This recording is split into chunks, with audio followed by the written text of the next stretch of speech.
আপনার মাসের শুরুতে মনে হয় এই মাসে একটু টাকা জমাবো, কিন্তু মাস শেষ হতে না হতে দেখেন টাকা কোথায় গেল তার কোনো হিসাবই নেই।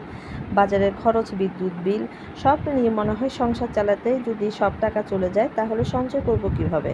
কিন্তু আজকের ভিডিওটা শেষ পর্যন্ত দেখুন, কারণ আমি আপনাদের এমন কিছু সহজ কৌশল বলবো যেগুলো মেনে চললে বেশি টাকা আয় না করেও সংসারের খরচ কমিয়ে প্রতি মাসে কিছু টাকা সঞ্চয় করা সম্ভব। আর ভিডিও শেষে বলবো এমন একটি ছোট্ট নিয়ম যেটা আপনাকে টাকা জমানোর অভ্যাসটাই বদলে দিতে পারে। আসসালামু আলাইকুম, স্বাগতম আমার চ্যানেলে। এই চ্যানেলে আমি কথা বলি সংসার, রান্নাঘর, দৈনন্দিন জীবন এবং অল্প খরচে সুন্দরভাবে সংসার পরিচালনার নানা সহজ টিপস। আর কথা বলতে বলতে আমি আপনাদেরকে কিছু নকশি পিঠার ডিজাইনও দেখিয়ে ফেলছি। আপনারা দেখতেই পাচ্ছেন আমি গোলাপি রঙের ডো করে কিছু পিঠাও বানিয়ে ফেলছি। তো সাথেই থাকবেন। এমন আরও দরকারি ভিডিও পেতে এখনই চ্যানেলটি সাবস্ক্রাইব করে পাশে থাকা বেল আইকনটি অন করে রাখুন।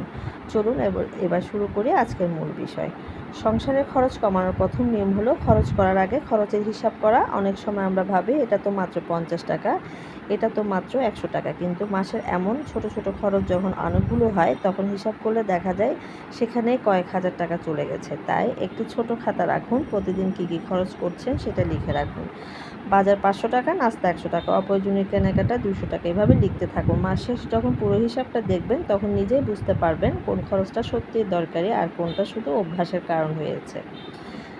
দ্বিতীয় টিপস, বাজারের খরচ কমান। বাজারে যাওয়ার আগে অবশ্যই একটি তালিকা তৈরি করুন। তালিকায় যা আছে শুধু সেটাই কেনার চেষ্টা করুন, কারণ বাজারে গিয়ে চোখের সামনে সুন্দর কিছু দেখলে আমরা অনেক সময় বলে ফেলি এটাও নিয়ে যাই, পরে কাজে লাগবে। কিন্তু সেই পরে কাজে লাগবে জিনিসটাই অনেক সময় মাসের বাজেট নষ্ট করে দেয়। আর সম্ভব হলে সপ্তাহের বাজার একবারে পরিকল্পনা করে করুন। কোন সবজি কতদিন চলবে, কোন জিনিস কত আগে থেকে আছে, এসব দেখে তারপর বাজার করুন। এবার আসল কৌশল, আগে সঞ্চয় পরে খরচ। আমরা সাধারণত কী করি, মাসের শুরুতে টাকা পাই তারপর খরচ করি, মাস শেষে যদি কিছু থাকে তখন সঞ্চয় করি। কিন্তু সমস্যা হলো মাস শেষে সাধারণত কিছুই থাকে না। তাই নিয়মটা উল্টো করে দিন। যেদিন টাকা হাতে পাবেন সেদিনে অল্প হলেও একটা নির্দিষ্ট অংশ আলাদা করে রাখুন। ধরুন 100 টাকা, মনে হবে মাত্র 100 টাকা দিয়ে কী হবে, কিন্তু সে 100 টাকায় যদি নিয়মিত জমাতে পারেন একসময় সেটাই বড় একটা সঞ্চয়ে পরিণত হবে। আপনার আয় যতই হোক অভ্যাসটা শুরু করাই গুরুত্বপূর্ণ। শেষের কথা, মনে রাখবেন সংসারের সঞ্চয় করার জন্য সবসময় অনেক টাকা দরকার হয় না, দরকার হয় পরিকল্পনা, হিসাব আর একটু সচেতনতা।